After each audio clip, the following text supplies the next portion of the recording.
September 6, 2021, Chris Skinner passed away from what was ruled an accidental drowning at the Emmons Preserve Clubhouse in Myrtle Beach, South Carolina.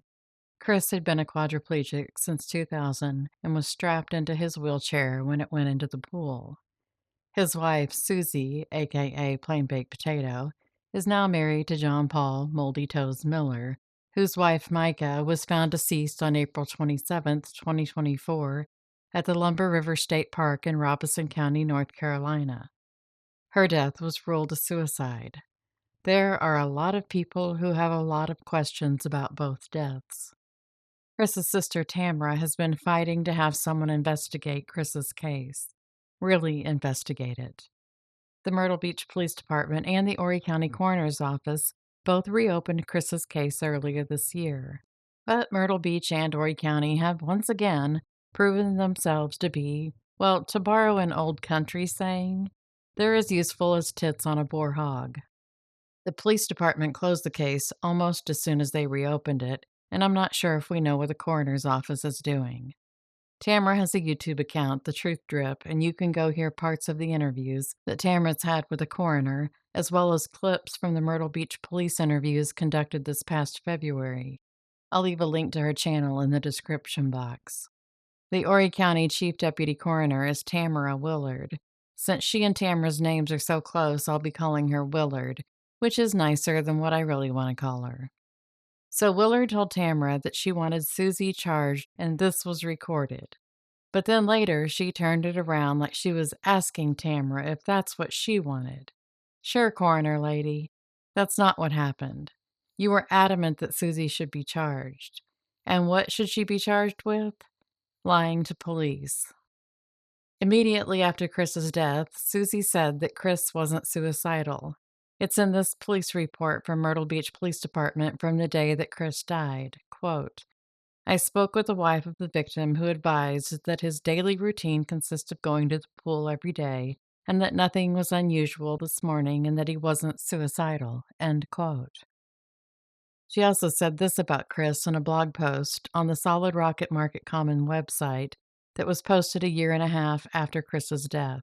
Quote, he suffered a ton of pain all the time, and he had wounds and infections and lots of medical issues. So he longed for heaven and getting a new body. Not in a weird way, but in a healthy way, end quote.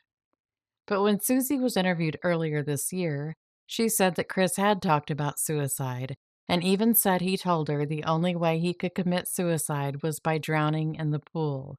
She said this. Alluded to doing anything like that to you? Yes. Okay. I mean, how recently, from the time he passed away, was it recent that he was making comments like that? He made, not specific to me, not within that week or whatever, but he would make comments periodically, He'd say that, he would talk about how hard his life was. He would talk about how it's so difficult, he doesn't know how long he can do it.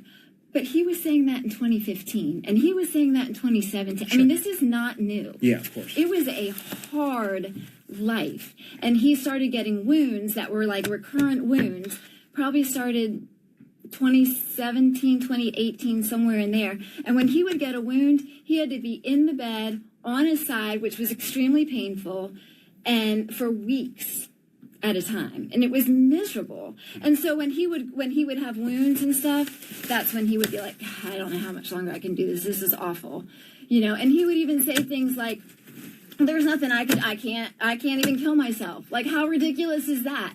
I'm so paralyzed and so handicapped that I can't even if I wanted to, I couldn't do it. So yeah, he'd make it off and on. Yeah. But did he do it that day? I don't know. Yeah, sure. Yeah. You weren't with him. No. Yeah. And he didn't say it the day before to me. He didn't say anything to me the day before. The day before, he spent the day, he taught my daughter how to serve a volleyball because she was joining the volleyball team. Watched football. It was a normal day. Did he ever allude to how he would kill himself? He talked about the only thing he could do is drive into the pool. Yeah. Which he's probably right. I can't think of any other physical way that he could do it. Yeah, right. He would have to have somebody help him. Yeah. So yeah, he's right. That's the only way he could do it. The whole thing's sad. Yeah. And I wish that my husband could just be remembered for being an amazing person. And I don't know why we have to bring it up and try to make him look like Again, like, what's the goal? You want him to look like a loser? You want him to look like he left his family? Do you want him to, I mean, what is the goal? Do you want to expose that he was in this horrible despair as a quad? Like, what's the goal? Did he do it? I don't know. Yeah. And I don't care. Listen, not one other person was there. Yes, there's a video, but not one other person was there. So can you say with 100% certainty?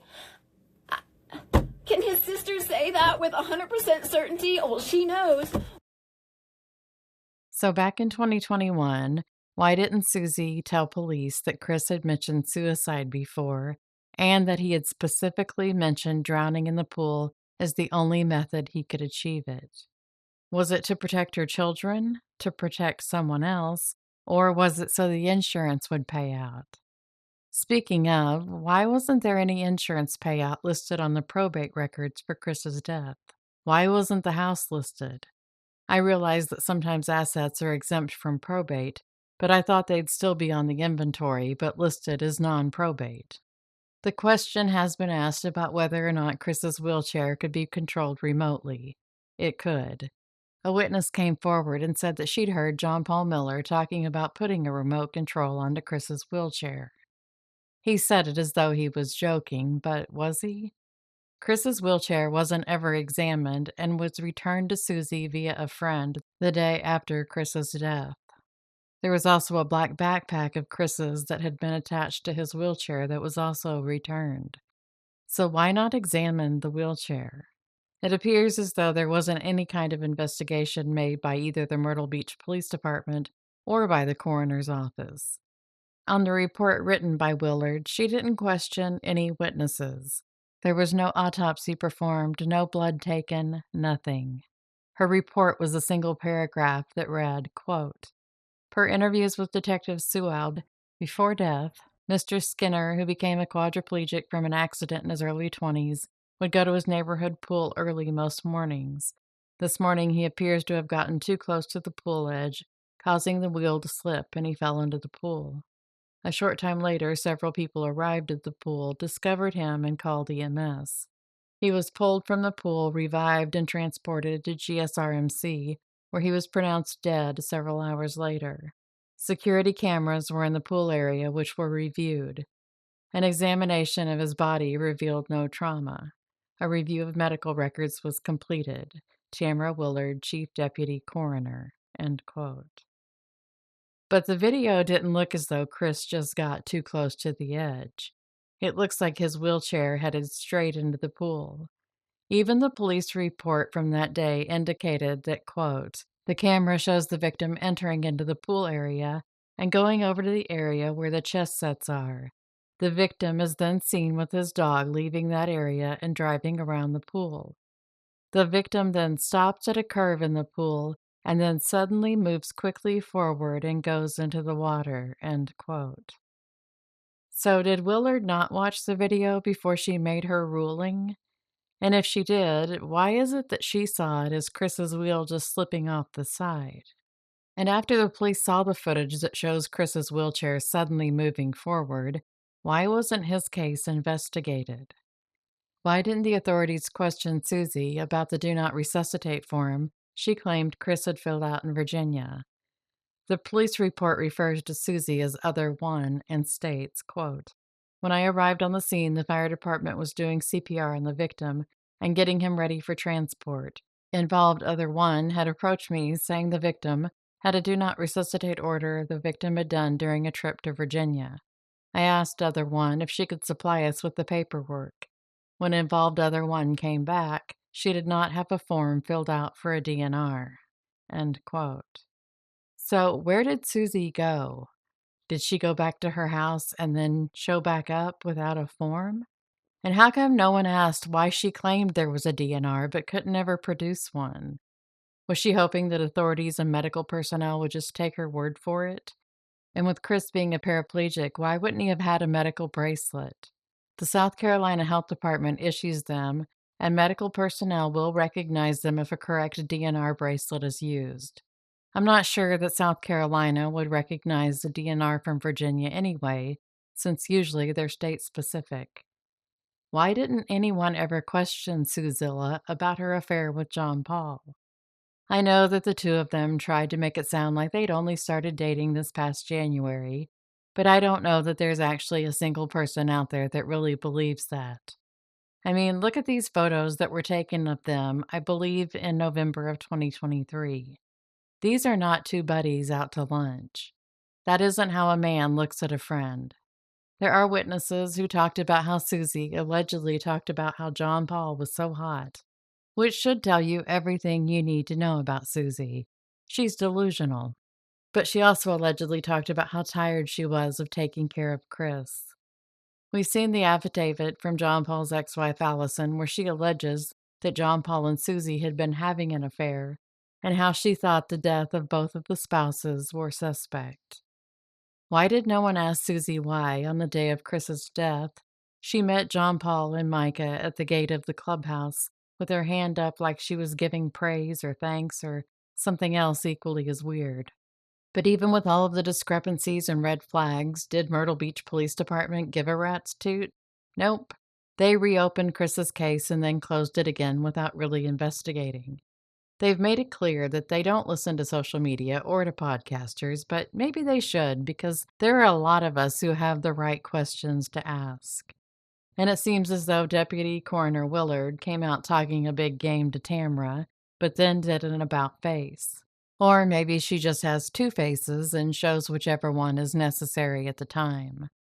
Maybe the FBI can look into this case too and ask Willard why she was all gung-ho about Susie being arrested, but then dropped it like a hot baked potato.